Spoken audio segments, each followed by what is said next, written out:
Oke, assalamualaikum warahmatullahi wabarakatuh. Waalaikumsalam warahmatullahi wabarakatuh. Nggak putus-putus ya jaringan Ibu. Materi hari ini bab 4 mengenai statistika parametrik dan non parametrik ya. Tujuannya dengan pelajari bab ini diharapkan mahasiswa mampu memahami dan menerapkan teknik uji kenormalan. Ya, jadi dalam statistik itu sebelum mengolah data biasanya kita melakukan beberapa uji, ada uji validitas, uji reliabilitas, ya kemudian juga ada uji kenormalan.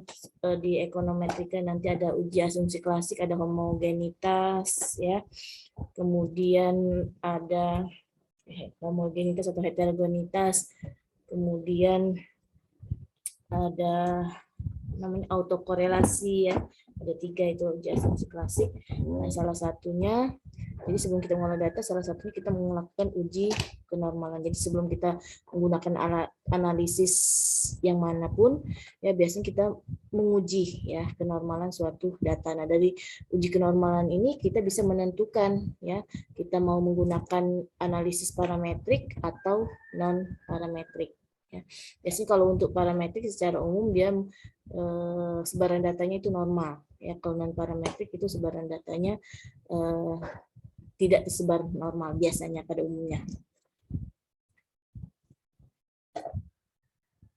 Nah, uji kenormalan ya ada beberapa uji, tetapi nanti yang akan kita pelajari di sini adalah uji Lilliefors. Ya, uji Lilliefors ini nanti akan menggunakan tabel L. Silakan kalian cari atau nanti di modul ini ada bagian terakhir Ibu sudah Ibu lampirkan tabel L-nya ya.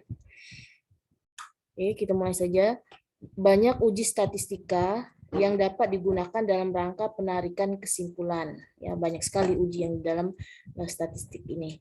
Misalnya uji T, uji F, regresi, dan kolerasi yang kesemuanya didasarkan atas asumsi parameter populasi diketahui atau dapat diduga dari nilai contoh sampel yang ada. Jadi parameter populasinya ada yang diketahui ya atau didapat dari sampel ya. Sampel itu contoh ya, atau kalau di kita itu petani contoh misalnya. Dengan menggunakan pengetahuan tentang sebaran contohnya, maka dapat disusun kaidah keputusan hipotesis yang akan dilakukan. Metode statistika seperti ini disebut dengan parametrik.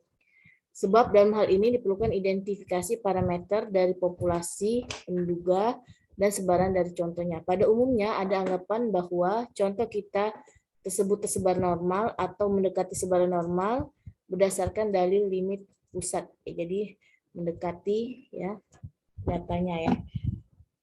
Mendekati data populasi sebarannya. Jika sebaran contoh atau populasi tidak dapat diduga atau diketahui distribusi datanya, maka kita tidak dapat melakukan uji parametrik. Ya. Oleh karena itu, agar dapat melakukan uji parametrik, kita harus dapat menduga atau menguji terlebih dahulu apakah data berasal dari populasi yang sebarannya normal dengan menggunakan uji-uji kenormalan atau tidak. Ya. Jadi, kita mau menggunakan parametrik atau tidak, ya kita uji dulu datanya. Kalau dia datanya normal ya tersebar normal, bisa kita menggunakan parametrik ya, parametrik misalnya regresi ya, korelasi Pearson ya dan sebagainya. Tetapi kalau datanya tidak tersebar normal ya sebaiknya kita menggunakan analisis non parametrik. Pengambilan keputusan melalui uji hipotesis dapat juga dilakukan tanpa mengetahui kenormalan sebaran, yaitu dengan menggunakan statistik non-parametrik. Ya, nah kalau non-parametrik ini bisa tersebar normal, bisa juga tidak tersebar normal. Tapi sebagian besar orang menggunakan statistik non-parametrik ini untuk data yang tidak tersebar normal. Pfaffenberger dan Peterson 1981 menyatakan bahwa statistik non-parametrik adalah yang memenuhi paling sedikit 1 dari 3 persyaratan sebagai berikut. Ya, jadi persyaratan non-parametrik Yang pertama itu data yang ada merupakan data nominal. Ya. Jadi kalau kita data nominal, ya kita menggunakan non parametrik. Kalau mau menggunakan parametrik bisa biasanya kita jadikan variabel dummy. Ya, nanti ada variabel dummy. Yang kedua itu data merupakan data ordinal. Yang ketiga data yang ada merupakan data interval atau rasio, tetapi sebaran populasinya tidak diketahui. Nah ini jadi tidak diketahui dia normal atau tidak sebaran populasinya. Ya. Kalau tidak diketahui, kita bisa menggunakan non parametrik. Steele dan Torrey 80 dan Johnson 1976 mengatakan bahwa dibandingkan dengan statistik parametrik, statistik non parametrik mempunyai keunggulan. Yang pertama itu dapat digunakan untuk data dengan berbagai sebaran. Ya. Berbagai sebaran. Yang kedua lebih tepat digunakan bagi data dengan skala nominal atau ordinal. Ya. Yang ketiga lebih cepat dan lebih mudah digunakan sebab data dapat tanda pangkat. Walaupun demikian, statistik non parametrik mempunyai kelemahan yaitu hilangnya informasi dari data yang ada sehingga memperbesar kesalahan tipe 2. Tipe 2 kemarin masih ingat ya ada dua kesalahan, tipe pertama dan tipe kedua. Tipe kedua ini jika lebih besar kemungkinan menerima H0, ya, menerima H0 padahal H0 itu salah, ya. Nah, tapi sebenarnya kalau kuantitatif ya, kuantitatif datanya tersebar normal, sebaiknya kita menggunakan parametrik.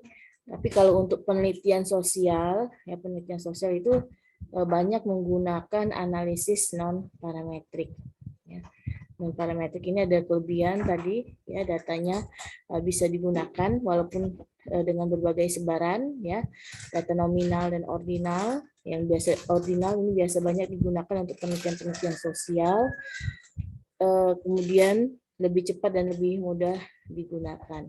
Masih ingat ya beda nominal, ordinal, interval, rasio di statistika? Masih ingat? Apa bedanya nominal dan ordinal? Jadi dalam suatu data itu ada skalanya, ada skala nominal, ada skala ordinal, ya, ada interval rasio. Ya, nominal ordinal itu pada umumnya untuk data kualitatif, kalau interval dan rasio itu kuantitatif, ya, berupa angka. Jadi apa bedanya nominal dan ordinal, masih ingat?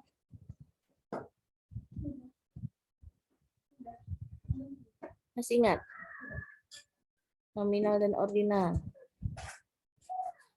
Statistik sudah ngambil ya? Apa beda nominal dan ordinal, atau bisa tidak memberikan contohnya?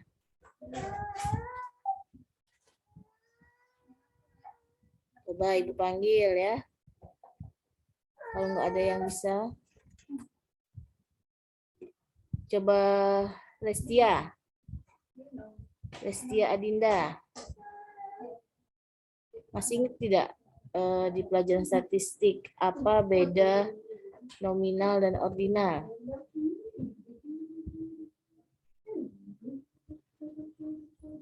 Apa beda nominal, ya, data dengan skala nominal dan ordinal? Apa bedanya? Kalau skala ordinal itu berdasarkan tingkatan, Bu, seperti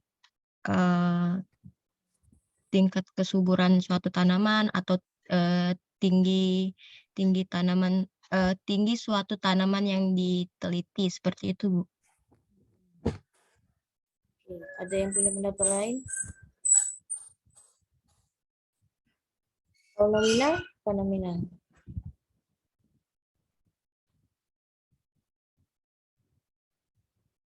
Nominal? Maaf, Bu, tadi apa, Bu, pertanyaannya? Apa beda skala nominal dan ordinal? Kalau ordinal seperti yang sudah saya sebutkan tadi, itu menurut saya, Bu. Nah, sedangkan nominal itu tuh apa ya, yang skala data yang berfungsi hanya untuk membedakan dan tidak ada tingkatan di antaranya, Bu, seperti itu. Iya, benar ya. Jadi mana tadi?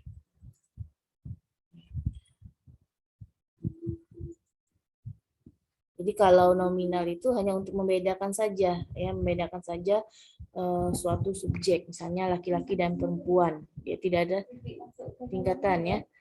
Kalau ordinal biasanya ada tingkatan, urutan ya atau rankingan, ya misalnya tinggi, sedang, rendah, ya. Misalnya baik, sedang, buruk, ya itu ada tingkatannya. Ya. Di sini kita lihat penjelasannya, ya. Skala pengukuran, ya, penggunaan metode statistika, apakah metode statistik parametrik atau non parametrik, ditentukan juga oleh skala pengukuran data yang akan diuji. Hasil pengukuran tersebut berada pada salah satu tingkat pengukuran menurut kompleksitasnya. Skala pengukuran tersebut ada nominal, ordinal, ya, interval, dan rasio. Kita lihat di sini nominal. Suatu angka pengukuran disebut berada pada tingkat nominal atau skala nominal apabila angka tersebut berfungsi sebagai identifikasi, yaitu membedakan antara satu subjek dengan subjek lainnya.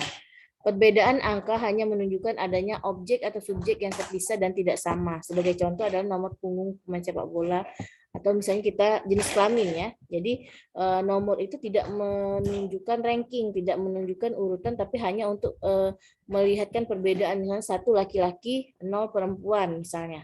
Ya, 1 0 itu bukan berarti 1 lebih tinggi daripada 0, ya. Tetapi untuk membedakan saja laki-laki dan perempuan. Ya. Selain untuk identifikasi, skala nominal dapat digunakan untuk klasifikasi, ya, atau kategorisasi. Jadi klasifikasi ya sama saja, membedakan ya. Sebagai contoh adalah untuk kategorisasi jenis kelamin dan warna. Untuk jenis kelamin misalnya pria diberi angka 1, wanita 0. Untuk warna misalnya merah 1, hijau 2, putih 3. Ya misalnya warna tadi. Ya bukan berarti putih itu lebih bagus misalnya atau lebih tinggi daripada merah dan hijau ya. Jadi hanya untuk membedakan saja, membedakan warna saja. Pengukuran dengan skala nominal merupakan alat identifikasi atau kategorisasi. Oleh karena itu, perubahan dan pergantian angka nominal dapat dilakukan dengan bebas selama tidak mengaburkan identifikasi atau kategori semula. Ini berarti kita dapat mengganti angka 1 untuk merah menjadi 9. Demikian juga mengganti wanita diberi angka 0 menjadi angka 2 atau 3. Jadi tadinya laki-laki kita beri angka 1, perempuan 0. Kemudian kita mau mengganti perempuan jadi laki-laki 1, perempuan jadi 2, ya. Itu tidak masalah. Jadi tidak tidak menggambarkan urutan ya atau ranking. Jadi terserah kita memberi angka berapa, ya.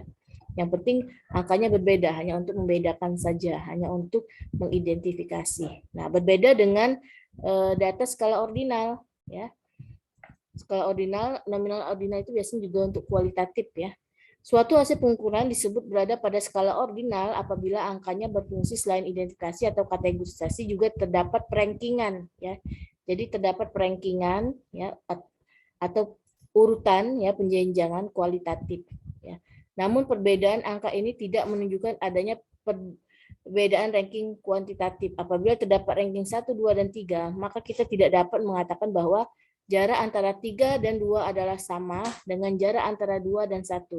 Kita hanya dapat mengatakan bahwa 3 lebih besar dari 2, 2 lebih besar dari 1, dan 3 lebih besar dari 1. Jarak ranking antara kedua angka yang berurutan tidak selalu sama. Angka 0 pada skala ini tidak memiliki angka mutlak. Misalnya di dalam penelitian sosial itu motivasi tenaga kerja, ya, motivasi tenaga kerja, ya. Kita beri urutan ya. 1 misalnya 1 rendah motivasinya, 2 sedang, ya, 3 tinggi, ya. Nah, dalam penelitian sosial biasanya kita menggunakan skala Likert. Skala Likert itu bisa 3 atau 5, ya. Kalau 5 itu kadang suka ada bisa juga sampai 9, ya. Biasanya 3 atau 5, ya. Mudah mengidentifikasinya.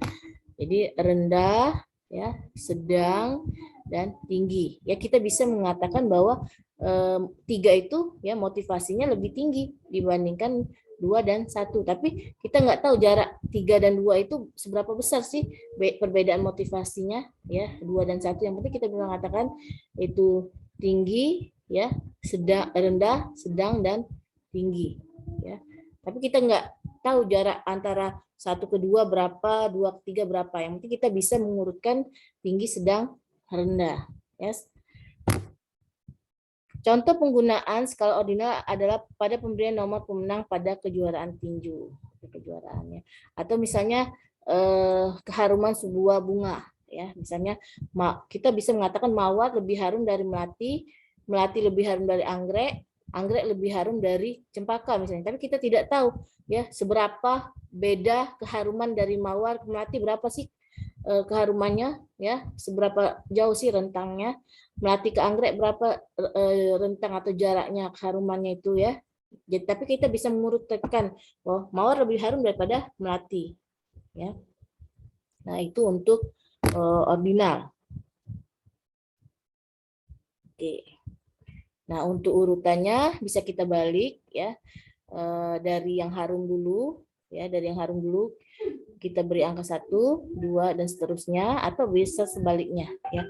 Dari yang tidak harum dulu, misalnya cempaka 1, 2, 3, ini terserah kita, tapi nanti pada saat interpretasi kita harus ingat yang skornya rendah itu apa, yang paling harum atau yang paling tidak harum, ya. Jadi untuk membuat skor terserah kita, misalnya motivasi rendah, sedang, tinggi, ya boleh rendah itu 1, sedang 2, tinggi 3, boleh. Ya, atau tinggi 1, sedang 2, ya rendah 3. Tapi nanti pada saat interpretasi kita harus ingat, ya, yang rendah itu yang tinggi atau yang rendah, ya.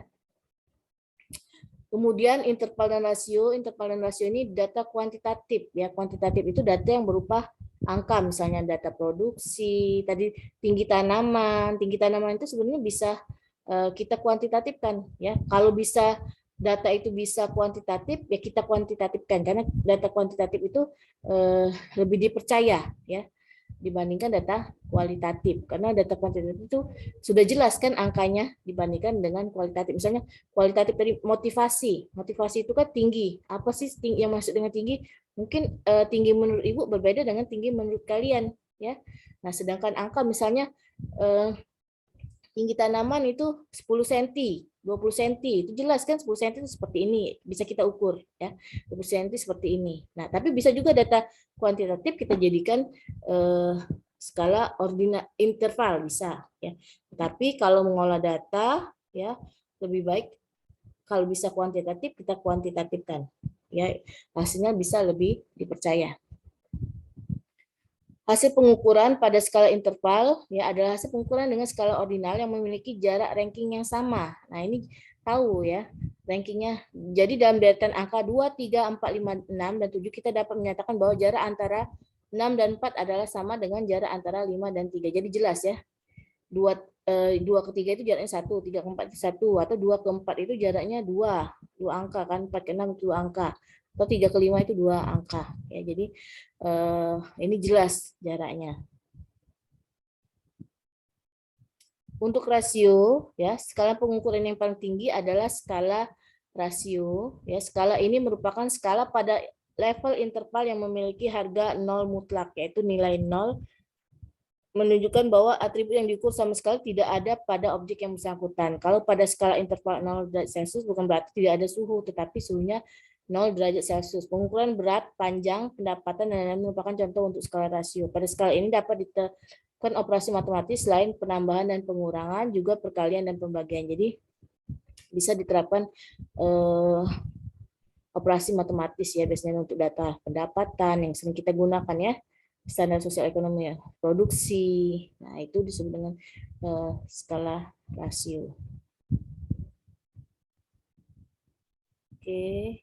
Nah, ini beberapa contoh kalau kita mempunyai jenis data, apa sih analisis yang bisa kita gunakan, ya. Di sini 4 tingkatan skala pengukuran dan statistik yang sesuai untuk masing-masing skala. Misalnya ini ada kita yang punya data nominal, ordinal, interval, dan nasional. Kita punya data nominal, ya.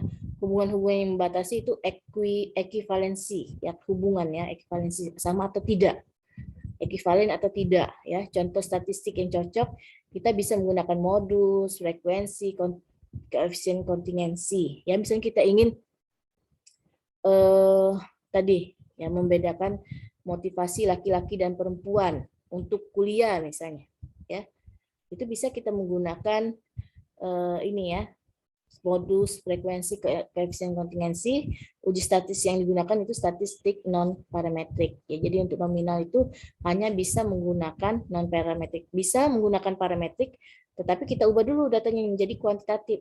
Ya, bagaimana mengubah nominal menjadi kuantitatif? Ya, itu dengan cara ya kita menjadikan dia variabel dummy. Nanti kita belajar di ekonometrika. Tapi untuk di non parametrik ini ya, statistik bidang statistiknya kita mengklasifikasinya dengan non parametrik ya. Tadi contohnya tadi kita ingin melihat motivasi laki-laki dan perempuan, ada tidak bedanya untuk kuliah, melanjutkan kuliah misalnya. Bisa kita menggunakan uji statistik non parametrik. Ini contoh-contohnya, bisa menggunakan uji ini ya, modus, frekuensi, koefisien kontingensi. Kemudian kalau kita menggunakan atau punya data ordinal ya, hubungannya bisa melihat ekivalensi, bisa melihat lebih besar dari ya. Kita bisa menggunakan uji Spearman ya, uji median, uji kendal ya, uji konkordansi kendal. Ya, ini termasuk dalam uji statistik para non parametrik ya. Kemudian jika kita menggunakan atau ada data interval ya, ini bisa melihat hubungan ekivalensi, lebih besar dari atau rasio sembarang dua interval diketahui. Bisa menggunakan mean ya, uji rata-rata ini menggunakan deviasi, menggunakan korelasi Pearson ya. Jadi bisa menggunakan korelasi Pearson. Ini bisa statistik parametrik dan bisa non parametrik. Begitupun juga dengan data rasio, rasio ini bisa statistik parametrik dan non parametrik. Jika menyebar normal ya untuk interval dan rasio bisa menggunakan parametrik. Kalau tidak menyebar normal atau datanya tidak tahu kita normal atau tidak, kita bisa menggunakan non parametrik. Nah, rasio ini ya bisa menggunakan mean, koefisien variasi, banyak ya. Kalau untuk rasio bisa semua analisisnya. Nah, kita kembali lagi ke uji kenormalan. Jadi, pada saat kita meneliti, kita ke lapangan, kita memperoleh data, kita kan tidak tahu data kita itu normal atau tidak ya. Kalau kita tidak tahu ya atau sudah pasti tidak normal, kita bisa menggunakan uji non parametrik. Tapi kalau datanya normal, bisa kita menggunakan parametrik. Jadi kalau menentukan uji alat analisisnya nanti ya, uji statistiknya nanti tergantung juga kenormalan datanya ya, sebaran normalnya normal atau tidak. Jadi jangan memaksakan harus pakai regresi. Kalau regresi kan harus tersebar normal kan ya, harus tersebar normal. Terus ada analisis lain ya, uji asumsi klasik misalnya ya. Nah, jangan kita paksakan kita menggunakan parametrik, kita gunakan non parametrik. Atau nanti kalau tidak normal, untuk pelajaran selanjutnya nanti bisa bagaimana cara menormalkan suatu data ya. Oke, di sini kita lihat uji kenormalan ya. Uji kenormalan ini untuk melihat ya apakah data yang ada berasal dari populasi yang menyebar normal, dapat dilakukan dengan beberapa cara ya, uji statistik, goodness of fit, dan grafis ya. Uji statistik dapat digunakan antara lain uji Lilliefors dan De Agostino. Goodness of fit dilakukan dengan cara membandingkan data yang ada dengan data yang seharusnya jika data berasal dari populasi yang menyebar normal. Cara grafis dilakukan dengan membandingkan grafik frekuensi kumulatif dari data yang ada dengan grafik frekuensi kumulatif seandainya data tersebar normal. Ya. Namun kepada untuk materi ini ya, kita akan menggunakan uji Lilliefors ya, uji Lilliefors. Jadi bisa kalian gunakan uji Lilliefors untuk melihat suatu data itu normal atau tidak. Untuk melihat apakah data yang ada menyebar normal atau tidak, pertama-tama harus dirumuskan dahulu hipotesis dan pengujian ini ya. Hipotesis H0 itu sampel berasal dari populasi normal ya. Jadi menyebar normal, HA sampel bukan berasal dari populasi normal ya. Kaidah keputusannya L ya, ini lihat di tabel ya, L ini L lebih kecil dari L alpha N. Ini lihat di tabel. Itu terima H0 ya. Jika L besar dari L alpha N itu tolak H0. Di mana L sama dengan maksimum ya.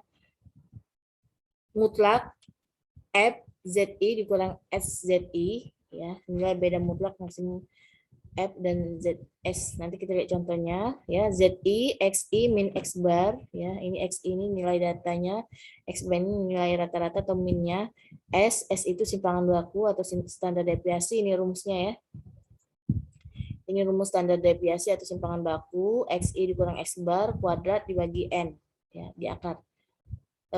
SZI itu banyaknya ZI ya, banyak ZI yang kurang dari Z maksimum dibagi N. Nah, ini langkah-langkah Lilliepos ya. Ya, yang pasti menentukan hipotesis tadi ya. Yang pertama, mengurutkan data dari terkecil hingga terbesar. Jadi kalau ada data, kita urutkan dulu dari yang terkecil sampai yang terbesar. Ya, kita urutkan dari yang terkecil hingga yang besar. Dari data tersebut dicari skor Z masing-masing dengan rumus ZI sama dengan XI dikurang X bar min ini X bar dibagi S ya, SD. SD ini standar deviasi ya atau simpangan baku ya. Dari skor Z tersebut dengan menggunakan daftar distribusi normal dihitung peluang FZI ya. Jadi menggunakan tabel Z ya, menggunakan tabel Z. Kemudian dihitung proporsi Z1, Z2, Z3 ya, dan seterusnya yang lebih kecil atau sama dengan ZI, kemudian dibagi jumlah sampel. Yang seperti ini tadi ya, yang lebih kecil dari tadi ya, lebih kecil dari ZI. Hitung selisih FZI dikurang SZI, tentukan harga absolutnya. Harga yang paling besar adalah L hitung yang dicari. L hitung tersebut dibandingkan dengan L tabel pada tabel nilai kritis untuk Lilliepos. Jika L hitung lebih kecil dari tabel, maka data berdistribusi normal. Nah, kita lihat langsung contoh. Nah, ini contoh hasil pengamatan terhadap pendapatan petani. Ya, jadi kita meneliti tentang pendapatan petani dalam ribuan per bulan. Di desa A adalah sebagai berikut. Petani pertama 1.000 ya, dalam ribuan berarti 1 juta per bulan ya. Ini 1.500.000 per bulan atau 1.500 ya, 1.600 dan seterusnya. Jadi ada berapa petani ini? 1 2 3 4 5 6 7 8. Jadi kita meneliti 8 petani, berarti N-nya 8 ya. N itu jumlah sampel. Lakukanlah uji hipotesis 0 bahwa data tersebut berasal dari populasi dengan sebaran normal pada taraf uji alfa 0,05 dan alfa 0,1. Jadi 5% dan 10%. Jadi kita ada data pendapatan 8 petani ya, survei di lapangan.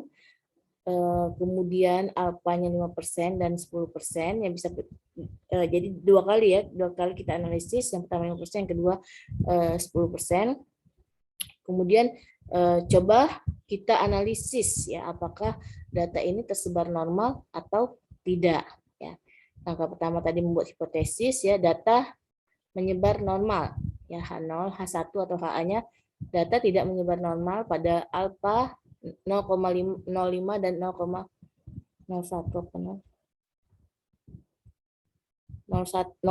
ini ya, 10% ya. Nggak bisa di ini 0,1 ya, 10%. Nah, kita lihat L-nya 0,01. Oh, ini 0,01 ya. Jadi 1%. Oke, nggak bisa Ibu tambahin 0,01 ya. L ya, kita lihat yang 0,05 dulu ya. 0,05 untuk yang alfanya 5%, L 0,05 ya. N ya. L alfa N, alfanya 0,05, N-nya 8. Nah, kita lihat di tabel Lilliepos ya. Alfa 0,05, N-nya 8. Kita lihat sini. Nah, ini tabel L ya untuk uji Lilliepos ya. 0, berapa tadi? 0,05 ya. 0,05 itunya 8. Apa? 0,05 0,285 ya, 0,285. 0,285. Benar enggak? 0, ya, 0,285 ya. Jadi L tabelnya untuk alfa 0,05 itu 0,285 ya. Ini tadi. Nih. Sini. Ya, 0,285. Oke, lihat tabel L bisa ya. Tabel Lilipos. Nah, itu untuk L tabelnya. Kalau untuk 0,01 ya nanti kalian hitung 0,01, contohnya 0,05, 0,01. Kita lihat sini 0,01 ini ya. N-nya 8. 0,331. Ya, 0,331 ya. Ini untuk melihat L tabelnya. Nanti kita bandingkan dengan L hitung. Nah, langkah awalnya ya kita menghitung X bar ya, X bar. X bar. Nah, sebelum menghitung X bar itu ya, kalau untuk di tabelnya kita urutkan datanya ya. Kalau X barnya boleh, tidak urut nggak apa-apa. Jadi ini X barnya, X rata-rata, X bar itu. Jadi ini seluruh data kita jumlahkan ya, seluruh data kita jumlahkan, kita bagi dengan 8 ya, hasilnya 1.523,125. Jadi 1.523.000 ya, sekitar itu. Nah, jadi rata-ratanya pendapatan 1.523. Kemudian ya kita butuh S ya, untuk menghitung Z ini kita butuh S.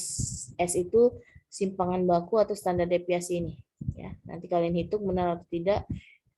Akar dari sigma XI dikurang X bar kuadrat dikurang N. Jadi misalnya X itu 1000, misalnya 1000 dikurang 1.523 ya, dikuadratkan dibagi N, kemudian diakarkan ya, ditambah ya data kedua atau akarnya terakhir boleh ya, ditambah data kedua 1.500 dikurang 1.523 kuadrat dibagi 8. Seterusnya sampai data terakhir ya, baru kita dapat S.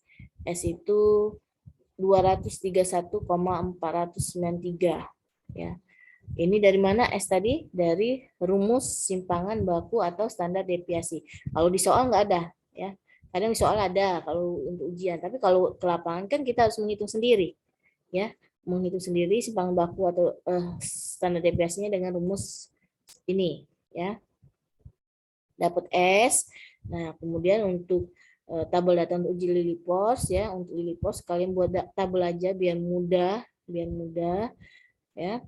Kolom pertama itu nomor sampel, kolom kedua itu datanya. Datanya ini sudah kalian urutkan kan? Ya, sudah diurutkan. Belum diurutkan ya. Boleh. Ini belum diurutkan ya. Kalau untuk mempermudah boleh kalian urutkan ya. Kalau tidak diurutkan tidak masalah nanti, tapi harus hati-hati dalam menghitung ya, menghitung SZI-nya nanti ya. Kalau tidak diurutkan boleh ya, tapi hati-hati dalam menghitung SZI-nya nanti ya. Nah, ini kalau dia menggunakan data awal, dia tidak mengurutkan, jadi dia sesuai dengan datanya 1000, 1500, 1600, 1150 ya. Kemudian ZI ya. ZI, apa rumusnya ZI tadi?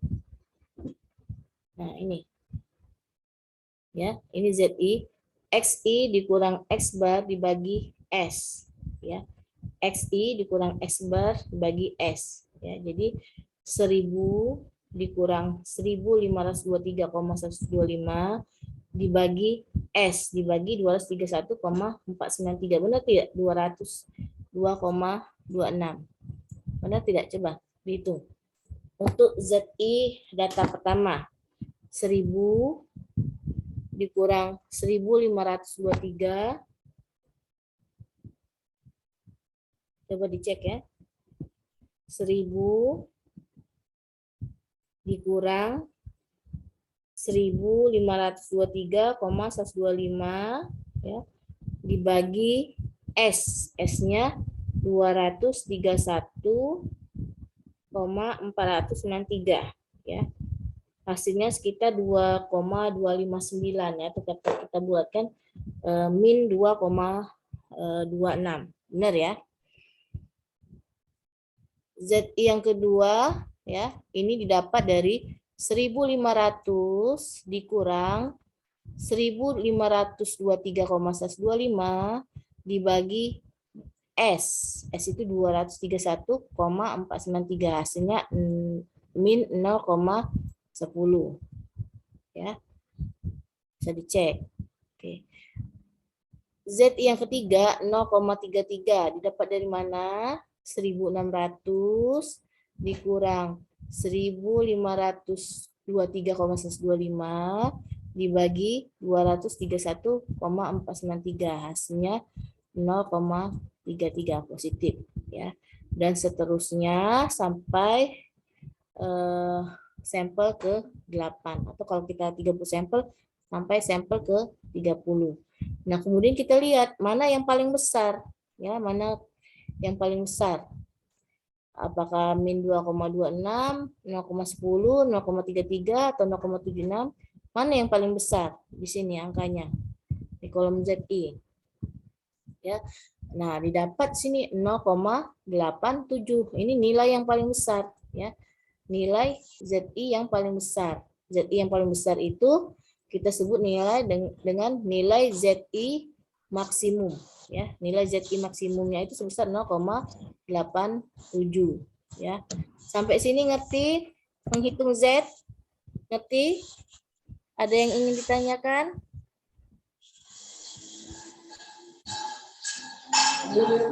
Ya. Ada yang ingin Z bisa ya menghitung Z? Ngerti ya dari mana nilainya? Z itu rumusnya ini. Ini ya, XI ya dikurang X bar ini X rata-rata dibagi S ya.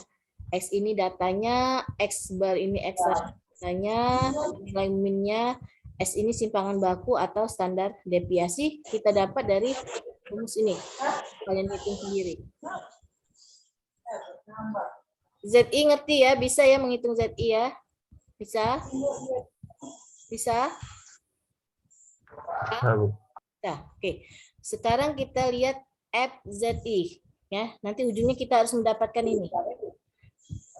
FZI ya. FZI itu kita lihat Z ya. Nah, ini.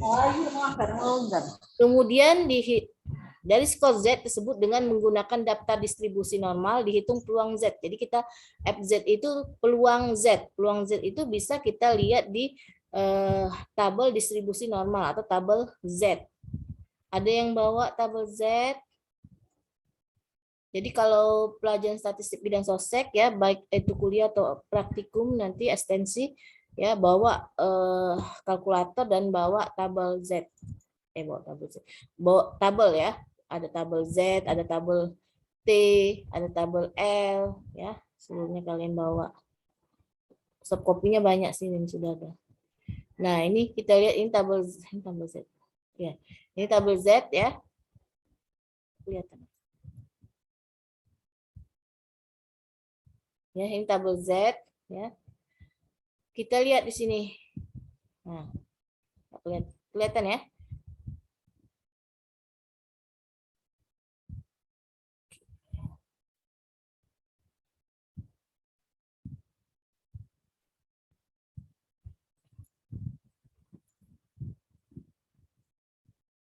Nah, Z ini ya, nilai Z ini kita cari di tabel Z. Misalnya yang pertama min 2,26 kita cari di tabel Z. Min 2,26 ya, min 2,26 kita cari di tabel Z. Nah, kelihatan tabel Z-nya ya. Nah, yang ZI yang pertama itu min 2,26, min 2 min mana ini? Besar ini besar.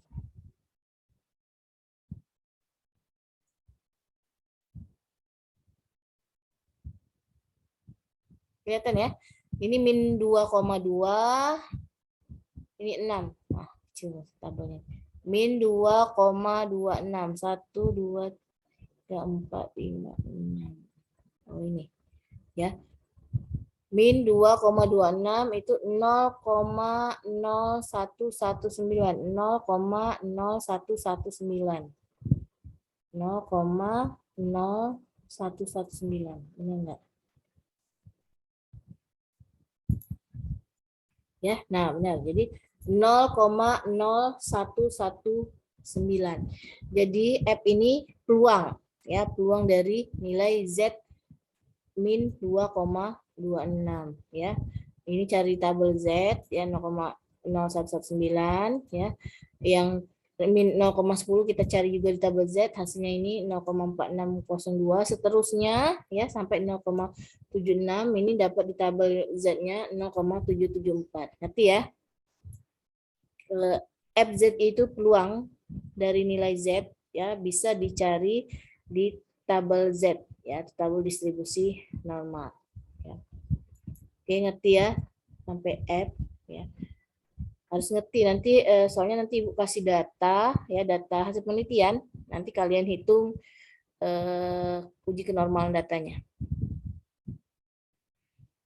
Kemudian langkah selanjutnya kita menghitung SZI ya. SZI itu apa? Nah, ini proporsi ya. Proporsi Z yang lebih kecil atau sama dengan ZI. Nah, ini yang lebih kecil atau sama dengan ZI. Jadi ZI-nya masuk ya, yang lebih kecil dari ZI atau ZI-nya masuk, kan ada sama dengannya ya. Yang lebih kecil dari ZI termasuk ZI-nya. Nah, makanya tadi diurutkan ya, diurutkan dari yang terkecil terbesar ya, dari urutan terkecil yang terbesar. Tapi kalau data kalian tidak urut ya, kalian bisa menambahkan satu kolom lagi urutan ZI dari yang terkecil ya. Yang terkecil kan ini min 2,26, kemudian min 0,32, kemudian min 0,10 ya, sampai yang terbesar itu 0,87 ya. Sudah diurutkan. Nah, sekarang kita SZI ya. ZI-nya min 2,26. Yang paling yang lebih kecil dari min 2,26 ada tidak? Yang lebih kecil dari min 2,26? Nggak ada ya? Nggak ada. Nah, tetapi min 2,26 kita masukkan, jadi cuma ada satu ya. Anggotanya cuma satu, yaitu min 2,26. 1 dibagi 8. 8 ini jumlah sampelnya. Jumlah sampelnya.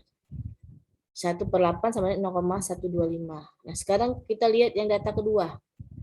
Min 0,10. Ada tidak yang lebih kecil dari min 0,10? Ada tidak yang lebih kecil dari min 0,10? Ada tidak? Ada, Bu. Ada. Min 0,32 itu, Bu. Min 0, min berapa? 32. Ya, Min min 0,32. Mana lagi? Ada lagi tidak?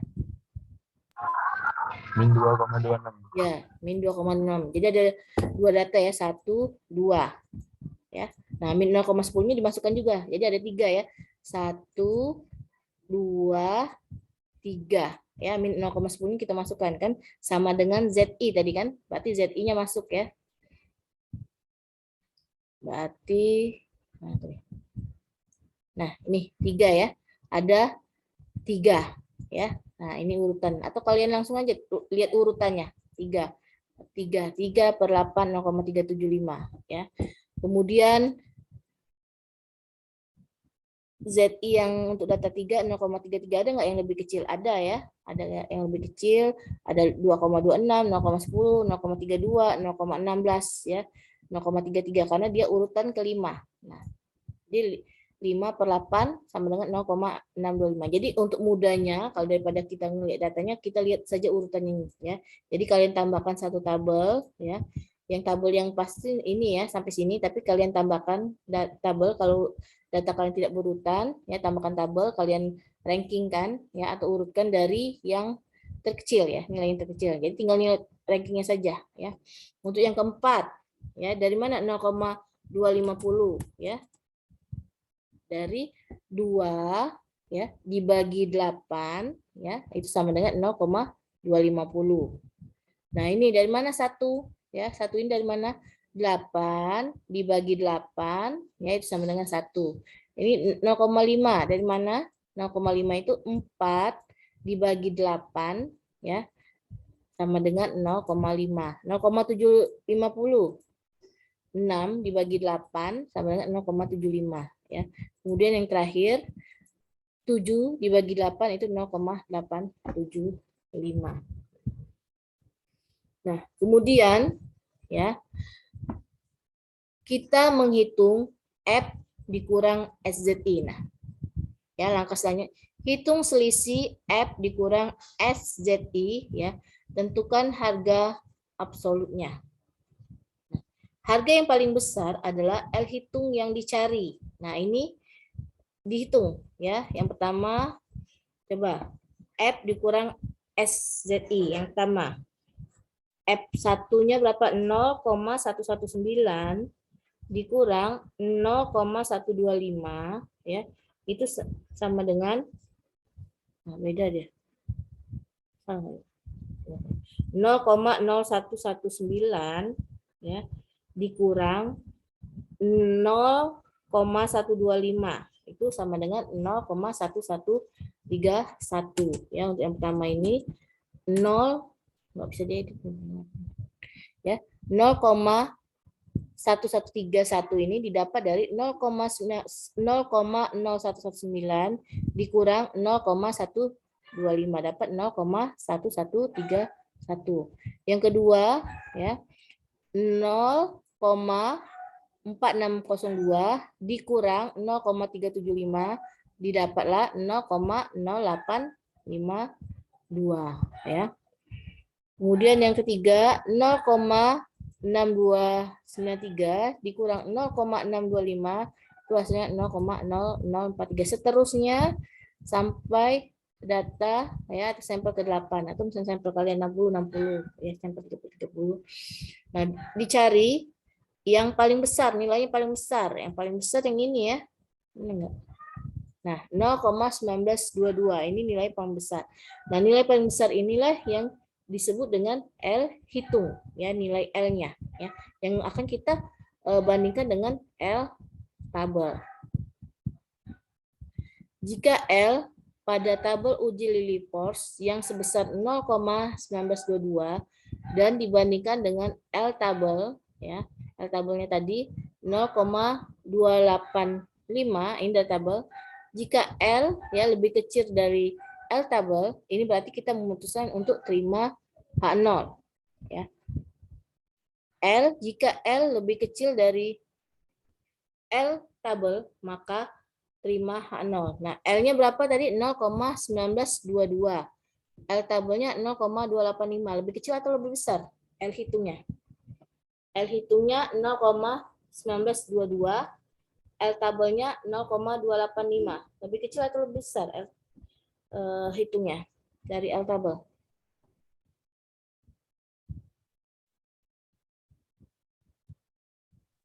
Lebih besar enggak, Bu? Lebih besar. Ininya 0,1922. Ininya 0,285. Kecil ya. Lebih kecil, Bu. Ya, lebih kecil. Kalau lebih kecil, kita lihat kaidah keputusannya. Ini ya. Ini. Terima H0. H0-nya apa? H0-nya tadi data menyebar normal. Ya. Data menyebar normal atau interpretasinya yang berarti bahwa data pendapatan petani contoh berasal dari populasi dengan sebaran normal, sehingga uji statistik parametrik dapat kita terapkan. Nah, jadi kita meneliti tentang pendapatan, kita ke lapangan, kita dapat sampel 8 petani ya, pendapatan petani, kita bingung mau menggunakan uji apa nih, uji statistik parametrik atau non parametrik. Nah, kita lihat sebaran normalnya, dia menyebar normal atau tidak datanya. Oh, ternyata dia menyebar normal ya. Kalau dia menyebar normal, kita bisa menggunakan uji parametrik. Parametrik banyak, ada regresi ya, regresi juga banyak macamnya, ada regresi logistik, ada regresi linier, ya, ada regresi, ada Cobb-Douglas, ya, bisa kita gunakan data parameter. Tapi kalau hasilnya tidak menyebar normal, ya, jangan kita gunakan statistik parametrik, kita gunakan saja non parametrik. Dan parametrik banyak yang sudah kita pelajari, nanti ada uji Turki, ya, ada Kendall, Spearman, nanti bisa kita gunakan kalau dia tidak menyebar normal. Jadi sebelum kita menentukan analisis, ya, kita uji dulu kenormalannya. Tapi kalau di proposal ya kita tentukan dulu ya analisisnya apa. Tapi kita lihat nanti hasilnya normal atau tidak. Kalau normal bisa kita menggunakan parametrik, kalau tidak normal kita menggunakan non parametrik. Sampai sini ada pertanyaan? Ini dikit ya tentang uji Lilipos saja. Biasanya ini yang paling banyak digunakan ya untuk uji kenormalan. Ada pertanyaan? Bisa ya menghitungnya? Bisa? Bisa ya? Oke, kalau bisa kita cuma dikit ini, nanti kalian bagi kelompok ya. Kalian bagi kelompok, satu kelompok 4 orang saja. Satu kelompok 4 orang, kalian bagi, nanti Ibu kasih data ya, datanya banyak nanti. Data, ada data produksi ya, data pendapatan, nanti data misalnya jumlah pupuk, nanti dibagi ya, kalian hitung uji ya, Liliposnya ya. Bisa pakai Excel. Pakai Excel kan bisa, kalau datanya banyak 30 60 kalau saya 60 data, nanti Ibu kasih 60 sampel atau 60 data, nanti kalian hitung uji kenormalnya, normal atau tidak. Misalnya untuk produksi normal atau tidak datanya, untuk pendapatan normal atau tidak datanya, untuk penggunaan pupuk normal atau tidak, untuk tenaga kerja normal atau tidak datanya. Ya, nanti kalian hitung, itu data penelitian, kalian hitung, bisa menggunakan Excel ya. Kalau di Excel kan tinggal masukkan saja tabelnya ini ya. Kalian buat tabelnya di Excel ini ya. Jadi nomor sampelnya kalau ada 60 ada 100 atau 30 ya. Kalian tulis datanya, nanti datanya sudah ada. Kalian hitung ZI-nya ya. ZI-nya pakai alfa yang 5% saja. Alfanya 5% ya. Menghitung rata-ratanya bisa kan? Menghitung rata-ratanya bisa, apalagi pakai Excel itu langsung saja. Standar deviasinya, standar deviasi juga pakai Excel bisa ya, atau hitung manual bisa. Standar deviasi, kemudian hitung ZI-nya. ZI-nya ada rumusnya. Ini ya rumus ZI ya. Kemudian FZI ini dari tabel Z ya. Kemudian SZI ini dari kalian urutkan dulu datanya, kalau tidak urut kalian urutkan dulu ya, dapat kalian rankingkan ya, baru dapat bisa menghitung ya F dikurang SZI ya. Cari yang nilai terbesar, itu yang L hitungnya kalian bandingkan dengan L tabel. Alfanya kalian gunakan 5% saja. Oke ya, minta tolong ketua atau penanggung jawabnya Fani ya. Nanti dibagi satu kelompok 4 orang, nanti datanya Ibu kirim ya, kelompok mana. Nanti mungkin ada sekitar 3 data ya, 3 data itu kalian analisis ya, data normal atau tidak sebarannya. Oke, ada pertanyaan sampai sini? Ada pertanyaan? Izin bertanya, Bu. Ya, silakan. Jadi untuk tugasnya itu tugas kelompok ya, Bu? Ya, tugas kelompok ya. Tugas kelompok, tapi jangan Oke, hanya baik. satu orang yang mengerjakan ya. Sebenarnya harus mengerjakan atau nanti datanya 4 saja. Jadi satu-satu bisa kalian kerjakan. Ya. Oke, 4 Oke, Bu, orang. terima kasih. Ya, sama-sama. Ada lagi pertanyaan? Bertanya, Bu. Iya, silakan. Siapa? Kristia? Bu, izin bertanya, Bu. Ya, Boleh tampilin dulu, Bu, PowerPoint-nya. PowerPoint. Oh, ini. Materinya ya? Ya, silakan. Siapa? Restia tadi? Iya, Bu. Ya. Ini, Bu, yang tabel kelima nih, ada bintang-bintang kayak gitu maksudnya apa ya, Bu? Kolom. Ada, Oke. masih ada angka atau gimana ya, Bu? Oh ya. Nah, ini ada keterangannya di bawah ya. Kalau bintang, jadi kita menghitung F dikurang S ya. Nah, dari angka ini cari yang nilai yang terbesar mana? 0,1131, 0,0852. Mana yang cari yang paling besar? Yang paling besar yang mana? Yang ini ya. 1922. Kita bintangi ya. Jadi bintangi untuk apa? Ini untuk mencari nilai L hitung. Jadi L hitung itu nilai F dikurang S yang paling besar ya. Yang paling besar ini. Sampel kelima 0,1922. Nah, L nilai 19,22 inilah yang kita bandingkan dengan L tabel. Ya, makanya dibintangi. Sebenarnya enggak dibintangi enggak apa-apa, cuman kita membedakan mana sih yang L-nya. L-nya itu kita dapat dari angka yang paling besar. Oke. Sedangkan yang ini juga ya, Z. Z ini juga yang paling besar ya. Z. Ini nilai yang paling besar, Z maksimum ya. Z maksimum. Biasanya kalau Z maksimum ya, ini juga nilai yang paling besar ya. Ini Z maksimum. Z maksimum itu untuk menghitung ini tadi S ini ya. Kita lihat mana yang lebih kecil dari Z maksimum ya atau Z yang sebelumnya. Oke, ada pertanyaan lagi? Ini nilai Z maksimum, ini untuk nilai L hitungnya. Gimana, Res? Maaf, Bu. Ya. Tanya lagi.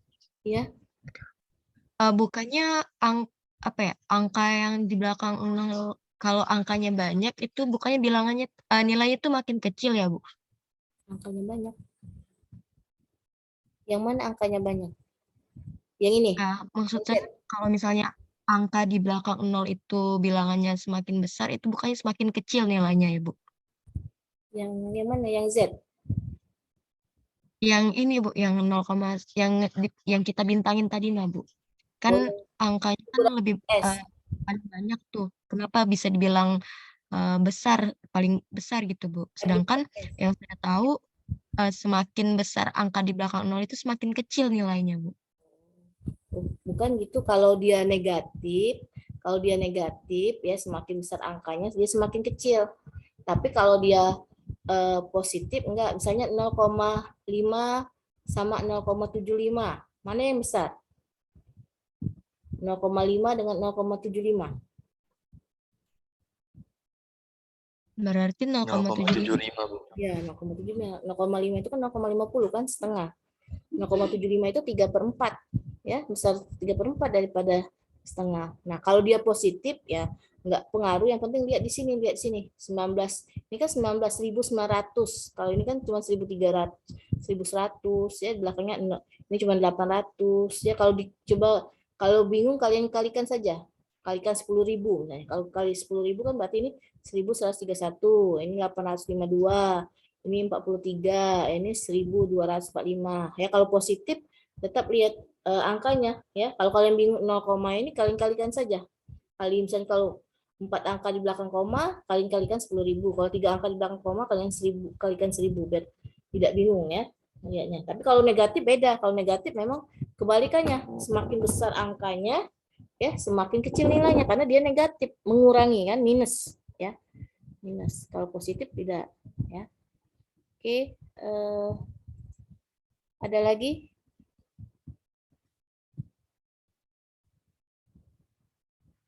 Ada lagi? Bisa ya? Karena ini tinggal masukkan saja. Apalagi kalau pakai Excel bisa. Cuman Excel ini jangan copy paste ya. Ya. Antar kelompok beda, nanti datanya beda.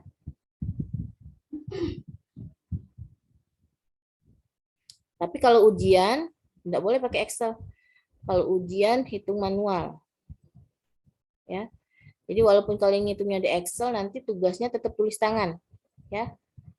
Jadi walaupun kalian ngitungnya di Excel, ya, tugasnya tetap tulis tangan, ya. Karena di ujian tidak boleh menggunakan laptop, ya, komputer, ya. Kalkulator boleh.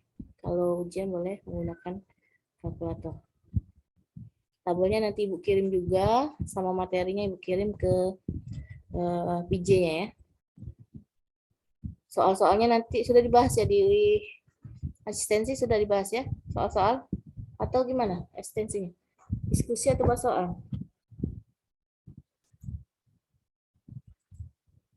Masih ini Bu, apa? Mencoba buat SPSS itu Bu, SPSS ya. buat Sudah soal.